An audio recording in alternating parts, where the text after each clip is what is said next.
Okay, this is review of concepts from the third practice, and we're moving along, getting some reps in.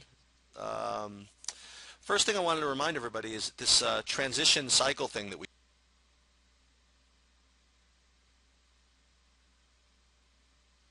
did just a little bit. So just kind of review, basically the organized way to get everybody kind of into the offense and into transition down the court, whether it be a fast break or off of a made basket. We have a really organized way of doing it um, with with the one getting the ball at foul line extended, the two always running right and three always running left, and the five always running to the rim. And it's just something that everybody just kind of has to get used to.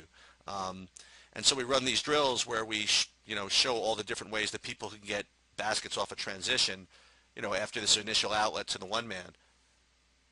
So just to kind of run this through again. So he just brings it down there and he gives it to the two, who makes the basket, and then going back the other way, the three down that way.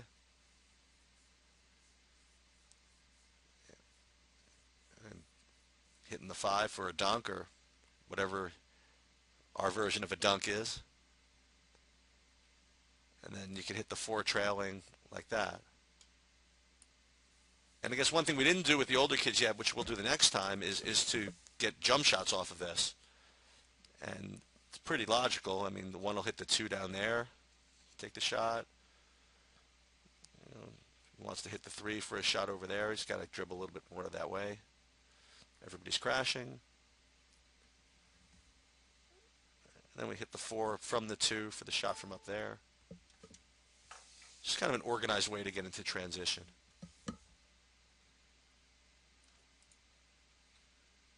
And then once again, we reviewed just simple pass and cut. Pass, cut, fill. They're starting to get this now, and this is really the circulation of the offense. When I say they, I hope you kids are watching it. You're really starting to get this now. It just makes your life so much easier when you pass and then you cut. When you pass and you go away and you pass, you stand there, you just don't get the ball back often enough, and we don't get enough people going to the rim. So you get in the habit of doing this, of always passing and cutting. It really makes your offensive life much easier, and they're habits that stay with you the rest of your life. I mean, even as old and crippled as I am, I still get into my men's league games when I used to do them, and just get used to passing and cutting, and you get so much better offense out of it. So we reviewed this again. And then we reviewed again ways that the guy's filling can get there. Right? So if the two is filling the spot and the defender just follows him, just cut. Right? And we reviewed the read line again where, remember, if you're filling, just kind of starts to overplay and even puts 1 foot over the three-point line, you just automatically basket cut. Reviewed that, drilled that a little bit. And then we took a shot at discussing these Laker cuts. The idea being that if you're posting up, whether you get there from having cut and decided to post up or whether we put you there in the first place, it's still the same thing. If somebody feeds you, we expect them to cut. So if you feed the post, again, it's just one pass away, just cut. You might get the ball right back. You might, clear out the middle. There's always good things that can happen from when you cut. So it's a habit to get into. As soon as you pass the ball into someone at the post, it's an automatic basket cut. And we drilled that a little bit. So we did a little of that. And one of the reasons that we did that, it sets us up for what we're going to be doing at the next practice. And that's going to be how to deal with zones. So it was good to get these Laker cuts and these, get a post guy in there to show you how this works right from the beginning. One thing we did not get to, which we're going to do in the next practice, it shouldn't take that long, is just kind of the end of this layer of offense, of giving you more ideas of how to get to the rim. And it's something I talked about in the last video that we were going to do, is this idea of dribble ats. The idea being that if the somebody dribbles at you along the perimeter, you may as well take that as an opportunity to cut to the basket. He might be able to hit you right away, something like that, or might always be a good idea to just clear out the middle. So again, if somebody dribbles at you, you just go ahead and cut. You see how that works. And we're going to get to that in the next practice. You might be able to hit that guy in a back door. So again, all these ways of getting to the rim. That's really the simple way of putting this whole offense. Just get to the rim. If you're going to dribble there, great. If you're going to pass and you're not going to dribble there, great. Just go ahead and cut there. If you're going to fill spots, which you're supposed to do, and they're overplaying you, may as well just cut to the rim. If someone dribbles at you, you're not going to do any good just standing there in his way. You may as well just cut to the rim. Maybe you'll get something. And to look ahead, we're going to be talking about how to use the post players and how to use the Laker cuts and how to use the movement of the offense against zones. Because the beauty of this offense and this whole system is it works against anything. It works against man. It works against pretty much any zone. As long as you operate on principle. In other words, as long as you know that whenever you're passing, you're cutting and filling, for the most part, you're running the same thing against either a zone or a man-to-man, which is really, really cool about this offense. There are some tweaks that you have to make for a zone, and that's one of the things we're going to go over because, quite honestly, a lot of the teams we're going to be playing are going to play a zone at one time or another. Whether because we're kicking their butts and they have to play zone or whether they just like playing zone or whatever it is. I'm not much of a zone defense guy, but we'll be playing against them, so we may as well learn it. So as we'll go in the next practice, if you guys want to look ahead, this is what you're going to see.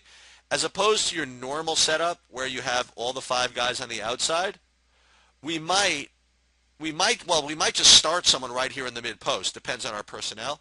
But at the very least, what we're going to do is we're going to have our 4 and 5 not be in the corners, but in kind of the short corner. In other words, kind of just off of the low post instead of these corners.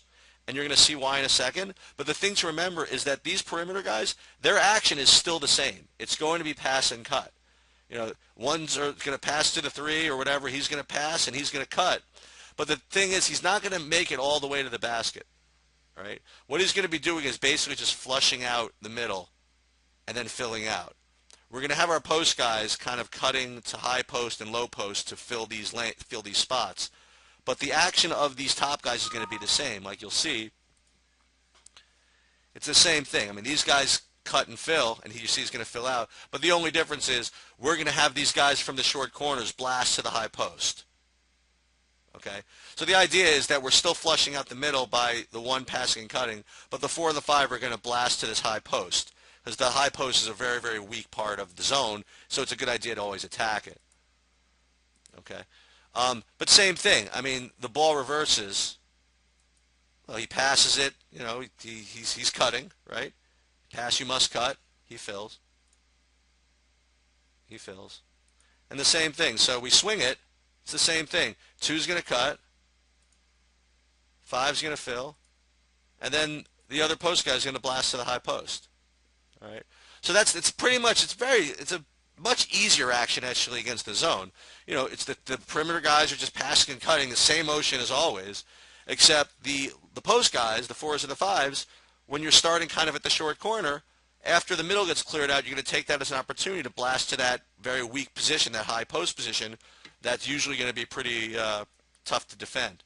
And once you get these 2 guys on the post here like this, then life is easy because whichever guy that you pass to, the other guy can just dive to the basket, and then life is good. So you pass to him, and you'll be able to find that all day long.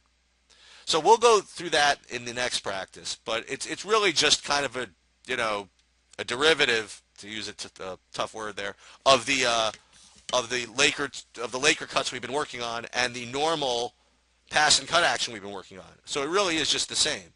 I mean, you're going to just be passing and cutting from the top. The only difference is we're going to have guys flashing at the high post. So it's pretty much the same. So you kids are all doing great. The passing and cutting is excellent.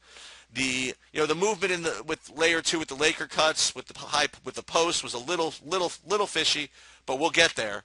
And we'll throw in this dribble at. drill, and then we'll end up with an offense. Only a couple of practices that we can work. And once we have an offense, then we can really start building up the defense. Because I didn't want to throw a lot of defensive drills out there unless we had a good offense to work against it. So I'm glad that we're moving along really well, and we got games next week. So we have one practice Monday, and then we're going to see if we've learned anything.